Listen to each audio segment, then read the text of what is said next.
Всем доброго денечка.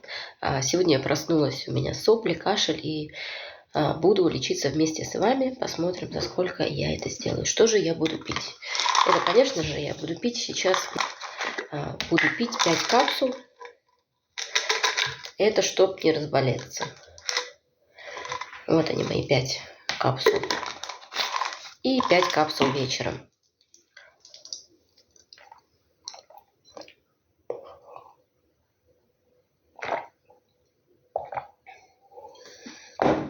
ИПАМа. ИПАМ 7 противовирусный, ИПАМ 900 респираторный.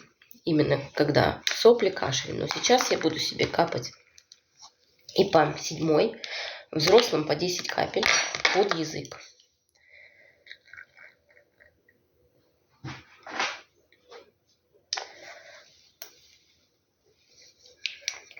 Потом, через часик, я буду капать ИПАМ 900. Также что буду использовать? Я буду делать с бальзамом корень турунды в нос вставлю. И также я себе заварила чай легкое дыхание. Натуральный, на травках такой. Вот так вот он выглядит. Вот такие мои продукты, чтобы не разболеться. Всем крепкого.